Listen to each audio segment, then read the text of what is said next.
कोण कोणाला भेटलं यावर राजकारण नको, राजकारणात लोकशाही संवाद हा कायम राहिला पाहिजे असं भाष्य सुरेश धस आणि धनंजय मुंडेंच्या भेटीवर मुख्यमंत्री फडणवीसांनी केलं.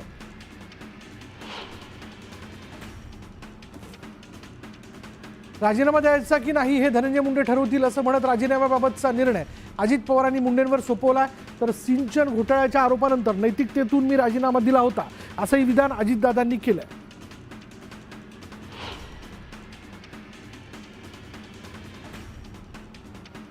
राष्ट्रवादी शरद पवार गटाचे आमदार संदीप क्षीरसागर यांनी उपमुख्यमंत्री अजित पवार यांची भेट घेतली. त्यामुळे राजकीय वर्तुळात चर्चांना उधाण आलं. दरम्यान अजितदादांनी संतापून बीडच्या पाण्यासंदर्भात भेट घेतल्याचं उत्तर दिलं. नाराजीच्या चर्चेनंतर भास्कर जाधव यांनी एक व्हॉट्सअप स्टेटस ठेवलंय. मोरक्यात जर जिद्दी असेल तर जनावरं पण विश्वास ठेवतात. या व्हिडिओतून संघटना काय आहे आणि ती कशी घडवता येते याचा बोध घेता येतो अशी कॅप्शन दिल्याने जाधवांच्या स्टेटसची चर्चा रंगली.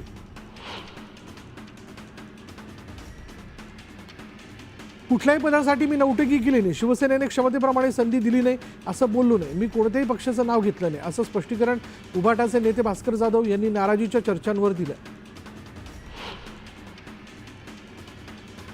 विधानसभा अध्यक्षांनी दुसरंच कोणाला तरी वारसदार नेमलंय, पण शिवसेनेचे बाळासाहेब ठाकरेंचे खरे वारसदार उद्धव ठाकरेच आहेत. आम्ही सिद्ध करून दाखवू असं भास्कर जाधवांनी ठामपणे सांगितलं. सुप्रीम कोर्टाने लव्ह जिहादची वास्तविकता प्रदर्शित केली आहे. महाराष्ट्रात अशा प्रकारच्या केसेस वाढत आहेत अशी भीती मुख्यमंत्र्यांनी व्यक्त केली. दुसऱ्या धर्मात लग्न करणं गैर नाही, पण खोटं बोलून लग्न करणं आणि मूल जन्माला घालून सोडून देणं हे जे काही घडतंय ते गंभीर असून त्यावर कारवाई करणं आवश्यक असल्याचे फडणवीस म्हणाले. आज सत्ता आहे म्हणून ऑपरेशन, उद्या सत्ता नसेल तेव्हा यांचं अख्खं दुकान रिकामं होईल अशी टीका संजय राऊतांनी केली. 2 तास आमच्या हातात ईडी सीबीआय द्या. अमित शहा सुद्धा मातोश्रीवर येऊन शिवसेनेत प्रवेश केल्याशिवाय राहणार नाहीत असंही आव्हान राऊतांनी दिलं.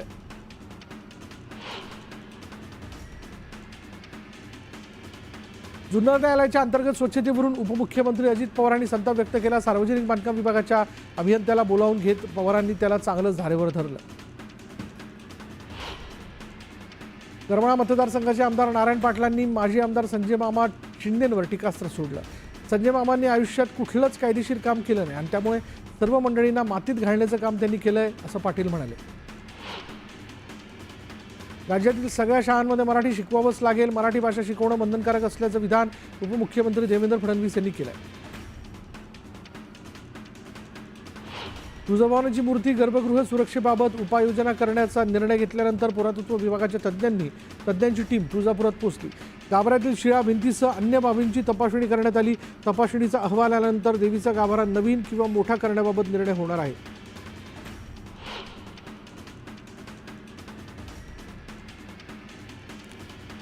फरार आरोपी कृष्णा अंधाळेला तात्काळ अटक करण्याची मागणी धनंजय देशमुखांनी केली.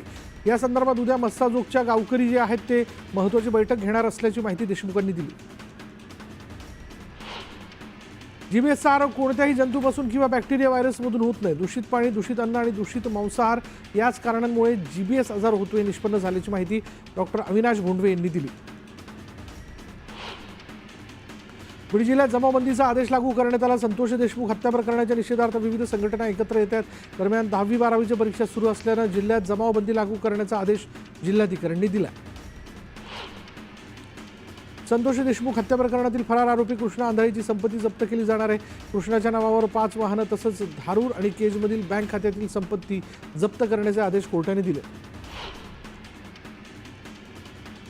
67व्या महाराष्ट्र केसरी कुस्ती स्पर्धेच्या गादी विभागातील अंतिम लढतीमधील पंचाच्या निर्णयावरून प्रचंड गदारोळ झाला होता. दरम्यान या लढतीची आता चौकशी केली जाईल. महाराष्ट्र राज्य कुस्तीगीर संघाने 5 सदस्यीय चौकशी समितीची नियुक्ती केली आहे. एखाद्या पक्षातले कार्यकर्ते दुसऱ्या पक्षात गेले तर डॅमेज कंट्रोल करावाच लागतो. मुंबईतील पदाधिकारी शरीराला जिथे जातील मात्र ते मनाने आमच्या सोबतच असतील असं वक्तव्य उदय सामंतांनी केलं. पुणे नाशिक सेमी हायस्पीड लोहमार्गाची चर्चा 10 वर्षांपासून सुरू असली तरी रेल्वे कधी धावणार हा प्रश्न अनुत्तरितच आहे. मात्र नुकतीच या मार्गावरून रेल्वेचे डबे नेतानाचा ट्रकचा व्हिडिओ अनेकांनी सोशल मीडियावर शेअर करत अखेर पुणे नाशिक महामार्गावरनं रेल्वे धावली असं कॅप्शन दिलं. पुण्याच्या खेडमधील आसखेड खुर्द भागात लाकडाच्या गोदामाला भीषण आग लागली. शॉर्ट सर्किटमुळे आग लागल्याचा अंदाज असून आगीवर नियंत्रण मिळवण्याचे प्रयत्न सुरू आहेत. नागपूरच्या डोरली गावाजवळ फटाक्यांची दारू बनवणाऱ्या कंपनीत स्फोट झाला आणि या स्फोटात 2 कामगारांचा मृत्यू झाला असून 5 ते 6 जण जखमी झाल्याची माहिती आहे. पैठण तालुक्यातील पाचोड पैठण रस्त्याच्या दुतर्फा असलेल्या झाडांना जाणीवपूर्वक आग लावण्याच्या प्रकारात वाढ झाली आणि या समाजकंटकांवर वनविभागाने कारवाई करावी अशी मागणी निसर्गप्रेमींनी केली आहे. बदलापुरात उल्हास नदीच्या तीरावर उभारण्यात आलेल्या शिवरायांच्या अश्वारूढ पुतळ्याचं मुख्यमंत्री देवेंद्र फडणवीस यांच्या हस्ते अनावरण होणार आहे आणि यावरूनच स्थानिक राजकारण तापल्या. दरम्यान पालिका निवडणुका भाजप स्वबळावरच लढेल असा इशारा आमदार किसन कथोरे यांनी दिला. कल्याण डोंबिवली महापालिकेची खोटी कागदपत्र सादर करत महारेराचं प्रमाणपत्र मिळवणाऱ्या 65 इमारती कारवाईच्या फेऱ्यात सापडल्यात आणि या इमारती हायकोर्टाच्या आदेशानंतर जमीनदोस्त होणार आहेत. मात्र या इमारतीत रहिवाशी हवालदिल झालेत. आम्ही रस्त्यावर येतोय पण आम्हाला फसवणारा बिल्डर मोकाट आहे, त्याच्यावर कारवाईची मागणी नागरिकांनी केली. दरम्यान न्यूज 18 लोकमतने ही बातमी दाखवल्यानंतर या संदर्भात आमदार आदित्य ठाकरे लवकरच मुख्यमंत्र्यांची भेट घेणार आहेत. नागपूरमधील रमण सायन्स सेंटरमध्ये हेरिटेज ऑन व्हील्स या विंटेज कार आणि बाईक्सचं प्रदर्शन भरवण्यात आलं.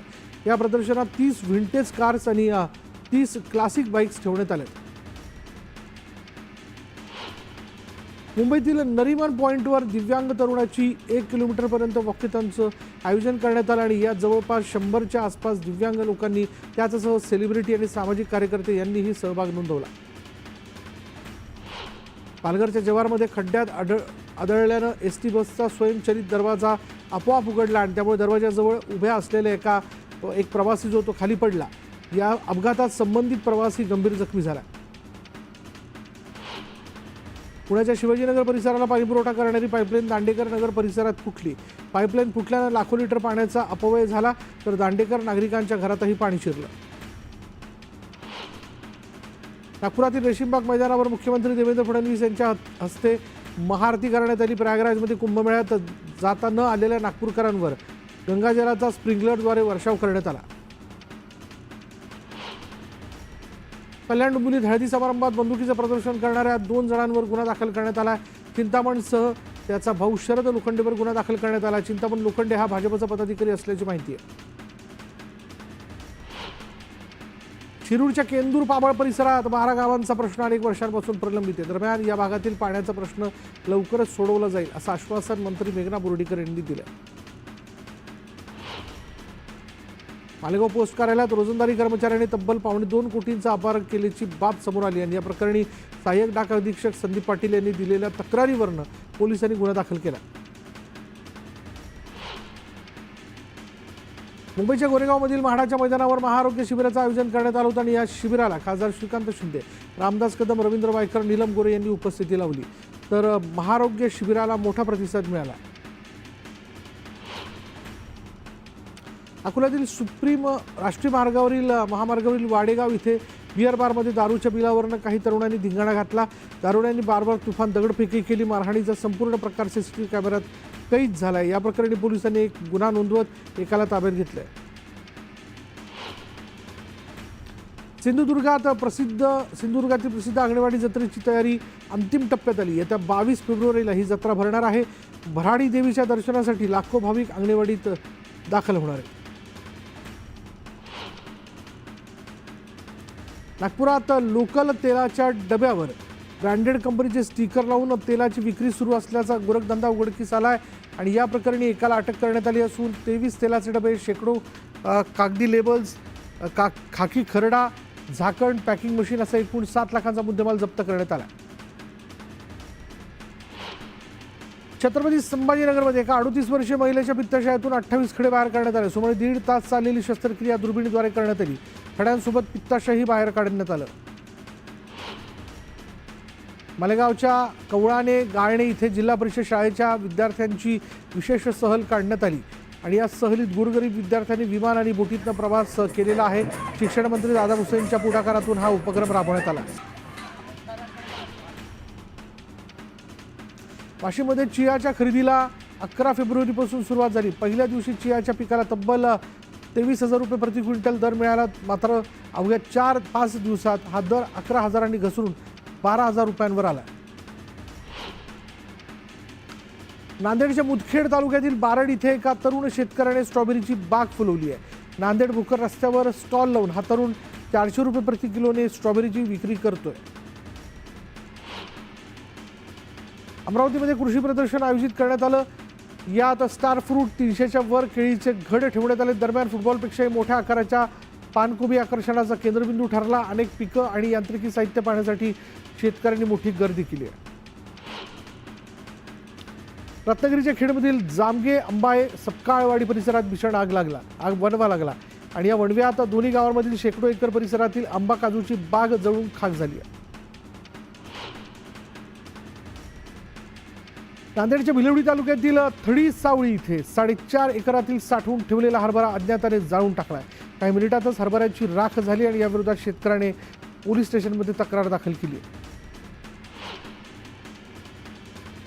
जालन्याच्या हनुमंतखेडा इथे शॉर्ट सर्किटमुळे ऊसाला आग लागून 40 एकरवरील ऊस जळून खाक झाला आणि आगीमुळे शेतकऱ्याचं लाखो रुपयांचं नुकसान झालं. राहुरी तालुक्यातील मानोरी गावात बिबट्याने भर दिवसा धुमाकूळ घातला. शेतात चारा कापण्यासाठी गेलेल्या शेतकऱ्यावर बिबट्याने प्राणघातक हल्ला केला आणि त्यामुळे बिबट्याचा लवकरात लवकर बंदोबस्त करावा अशी मागणी ग्रामस्थांनी केली आहे.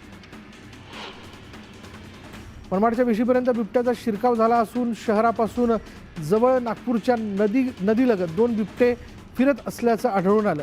बिबट्याच्या मुक्त संचारामुळे मनमाडसह नागपूरच्या नागरिकांमध्ये भीतीचं वातावरण आहे. मावळच्या कामशेतमध्ये महिलांसाठी सार्वजनिक शौचालय नसल्यानं महिलांची कुचंबना होते. 2012 साली बांधलेली शौचालय सुरू करण्याची मागणी इथल्या महिलांनी केली. शौचालयाला जाण्यासाठी महिलांना रेल्वे स्टेशन किंवा पेट्रोल पंपावर जावं लागतं. वाशीमध्ये टोमॅटोच्या दरात मोठी घसरण झालेली आहे. 80 रुपये किलोने विकले जाणारे टोमॅटो आता किरकोळ बाजारात अवघ्या 100 रुपयांनी विकले जातात आणि त्यामुळे उत्पादन खर्चही निघणं कठीण झाल्यानं शेतकरी हवालदिल झालेत. छत्रपती संभाजीनगरमध्ये रब्बी हंगामात गव्हाची पेरणी 69,400 हेक्टरवर करण्यात आली होती, पण प्रत्यक्षात 29,594 हेक्टरवरच ती झाली. मात्र गव्हाचं पीक चांगलंच बहरलं असून उत्पन्नात मोठी वाढ होण्याची शक्यता शेतकऱ्यांनी वर्तवली आहे. कापूस दरवाढीच्या प्रतीक्षेत रावेर तालुक्यात अनेक शेतकऱ्यांनी 5 महिन्यांपासून घरात कापूस साठवून ठेवला होता. दरम्यान आर्द्रता घटून आता कापसाच्या वजनातही घट झाली आहे. त्यामुळे शेतकऱ्यांना मोठा आर्थिक फटका सहन करावा लागू शकतो. धाराशिवमध्ये दहशत पसरलेल्या वाघाला पकडण्यासाठी नवी रेस्क्यू टीम तिथं दाखल झालेली आहे. दरम्यान वाघाला बेशुद्ध करण्यासाठी डार्ट गनचा वापर केला जातोय. मात्र नव्या रेस्क्यू टीमनेही नेम चुकल्यानं वाघ पुन्हा मोकाट आहे. उद्यापासून पुन्हा या वाघाची शोध मोहीम सुरू होणार आहे. मालवणच्या राजकोट किल्ल्यावरील छत्रपती शिवाजी महाराजांच्या पूर्णाकृती तलवारधारी पुतळा उभारणीचा पायाभरणी समारंभ शिवजयंती दिनी 19 फेब्रुवारीला होणारे मंत्री नितेश राणेंच्या हस्ते पायाभरणी केली जाईल.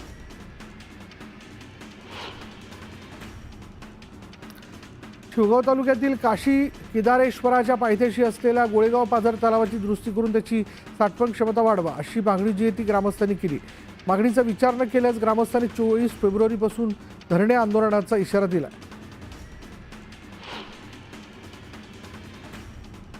वाशिमच्या मंगरुळपीर वरोजा गावात एकूण 2,218 हेक्टर क्षेत्र असून त्यातील 1,074 हेक्टर क्षेत्रावर संत्र्याची लागवड करण्यात आली. व्यापाऱ्यांनी संत्रा खरेदीसाठी वनोजाला निवडलं असून राज्यातील इतर भागातही वनोजातील संत्र्यांना मागणी वाढली. छत्रपती संभाजीनगरमध्ये तापमानात वाढ झाली. 34.4 अंशावर तापमान गेल्यानं बुधवारी फेब्रुवारीतच नागरिकांना उन्हाच्या झळा बसताना दिसत आहेत. रेल्वे स्थानकावर बाहेरच्या राज्यातील नागरिकांना तिकीट घेण्यासाठी टोकन सिस्टम सुरू केल्याचा आरोप मनसेनं केला. यावेळी रेल्वे स्थानकावर जाऊन मनसेचे पदाधिकारी सचिन कदम यांनी याबाबत जाब विचारला. यावेळी मध्यस्थी केलेल्या जवानांमध्ये आणि कार्यकर्त्यांमध्ये मराठी हिंदीवर्ण शाब्दिक बाचाबाची झाली. लातूर जिल्ह्यातील मुरुड इथे स्कॉर्पिओ गाडीवरील ताबा सुटल्यानं रस्त्याच्या बाजूला असलेल्या हॉटेलमध्ये घुसून झालेल्या अपघातात एकाचा मृत्यू झाला तर 7 जण जखमी झाले. नागपुरातील एशियन फायरवर्क्सच्या मिल बॉल युनिटमध्ये ब्लास्ट झाला. स्फोटानंतर लागलेली आग सध्या पूर्णतः नियंत्रणात आली आहे. सोबतच या कंपनीत इतर तयार मालाचा साठा पूर्णपणे सुरक्षित असल्याचं कळतंय.